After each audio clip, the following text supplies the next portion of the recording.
नमस्कार, मी पल्लवी। आज आपण गणपतीच्या गजानन या अवताराची कथा ऐकणार आहोत। गजानन हा विद्येय सांख्यभ्य सिद्धिदायक लोभासुर प्रहर्ता वै आखुगश्च प्रकीर्तितः। भगवान गणेशाचा गजानन नावाचा अवतार सांख्य ब्रह्माचा धारक आहे। सांख्य योगासाठी तो अवतार सिद्धिदायक समजावा। त्याला लोभासुराचा संवारक तसेच उंदीर वाहनावर आरूढ होणारा असे म्हटले गेले आहे। एक वेळेचा प्रसंग आहे। देवगणांचे कोषाध्यक्ष कुबेर कैलासाला गेले। तेथे त्यांनी भगवान शिव पार्वती यांचे दर्शन घेतले। कुबेर भगवती उमेच्या अनुपम सौंदर्याला मुग्ध दृष्टीने एकटक पाहू लागले। भगवती पार्वती कुबेर आपल्याकडे एकटक बघत असल्याचे पाहून भयंकर क्रोधित झाली। भगवती पार्वतीच्या क्रोधित चर्येकडे बघून कुबेर अत्यंत भयभीत झाले। त्याच वेळी भयभीत कुबेरांपासून लोभासुर उत्पन्न झाला। तो अत्यंत प्रतापवान आणि बलवान होता। लोभासुर दैत्य गुरु शुक्राचार्यांकडे गेला। त्याने शुक्राचार्यांना वंदन करून त्यांना शिष्य म्हणून स्वीकृत करण्याची विनंती केली। आचार्यांनी त्याला पंचाक्षरी ओम नमः शिवाय या मंत्राची दीक्षा देऊन तपश्चर्या करण्यासाठी वनात पाठवले। निर्जन वनात जाऊन त्या बलवान असुराने प्रथम स्नान केले। नंतर भस्म धारण करून त्याने पंचाक्षरी मंत्राचा जप प्रारंभ केला। त्याने अन्न पाण्याचा त्याग करून भगवान शंकरांच्या प्रसन्नतेसाठी घोर तपश्चर्या केली। त्याने 1000 दिव्य वर्षापर्यंत अखंड तपश्चर्या केली। त्याच्या कठोर तपश्चर्येने प्रसन्न होऊन भगवान शिव प्रगट झाले।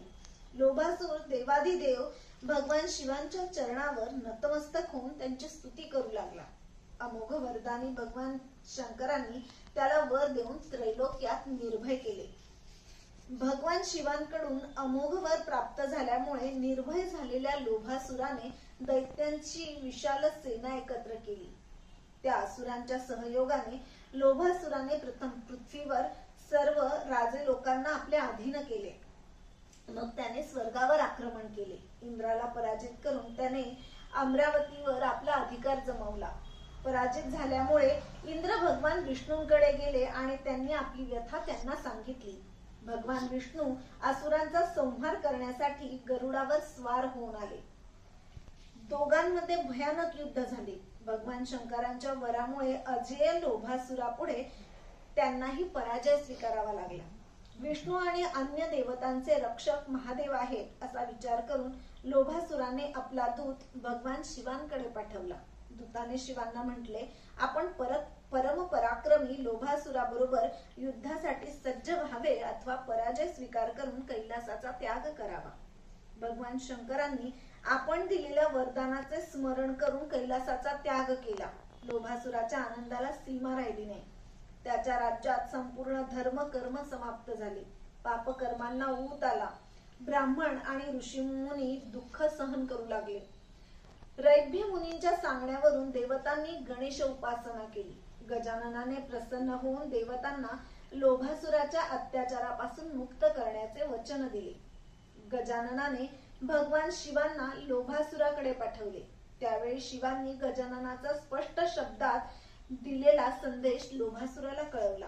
तू गजाननाला शरण जाऊन शांतीपूर्वक आपले जीवन व्यतीत कर, नाहीतर युद्धासाठी तयार हो। त्याला गुरु शुक्राचार्यांनी भगवान गजाननांचा महिमा सांगून भगवान गजाननांना शरण जाणे कल्याणकारक आहे असे सांगितले। लोभासुराने गणेश तत्वाला समजून घेतले। मग तर तो महाप्रभूंच्या चरणांना वंदन करू लागला।